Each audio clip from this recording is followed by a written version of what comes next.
So if you are a class 12 science student, NEET या JEE के aspirant, then this video is going to be for you. अगले 1 minute में मैं आपको normality, molarity, molality और concentration terms के important formulas learn कराने वाली हूँ, तो अपना सारा ध्यान यहाँ फोकस करके बैठ जाओ. We are going to talk about normality, that is capital N, जिसको हम लोग लिखते हैं number of gram equivalents of solute divide by volume of solution in litres.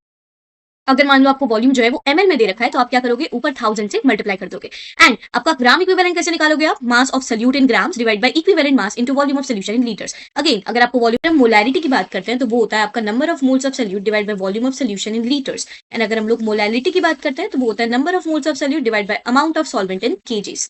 जब हम लोग सोल्यूशन की बात करते हैं तो हम कुछ इंपॉर्टेंट कॉन्सेंट्रेशन टर्म्स पढ़ते हैं इन टर्म्स ऑफ परसेंटेज, जिसमें से पहला है परसेंटेज वेट बाय वेट, दूसरा है percentage weight by volume and तीसरा है percentage volume by volume. Percentage weight by weight क्या होता है, your mass of solute divide by mass of solution दोनों ग्राम्स में मल्टीप्लाई बाय 100.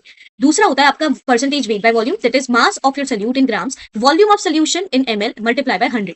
ठीक है. और तीसरा है आपका परसेंटेज वॉल्यूम बाय वॉल्यूम, जिसमें आप volume of solute divide by volume of solution दोनों ही ml में मल्टीप्लाई बाय 100. इसी कॉन्सेंट्रेशन टर्म्स को अगर आपको पार्ट्स पर मिलियन में एक्सप्रेस करना है तो आपको कुछ नहीं करना है, 100 हटा के 10 टू द पावर 6 कर देना है. अब वैलेंटाइंस डे के लिए हो सकता है आप सिंगल हो, लेकिन इन सारे फॉर्मूलाज की आपस में रिलेशनशिप जरूर है, जैसे कि नॉर्मेलिटी और मोलैरिटी के बीच में, मोलैरिटी और मोलालिटी के बीच में, एक्सेट्रा एक्सेट्रा. और जितना इंपॉर्टेंट इन फॉर्मूलाज को लर्न करना है उतना ही इंपॉर्टेंट इनके रिलेशनशिप को लर्न करना है. तो आने वाले 1 मिनट के वीडियो में हम लोग बात करेंगे इनके इंपॉर्टेंट रिलेशनशिप की. तो अगर इस चैनल पे नए हो तो इसे सब्सक्राइब कर लेना और सारे के सारे 1 मिनट में 1 कंसेप्ट मेरे साथ सीख के जाना.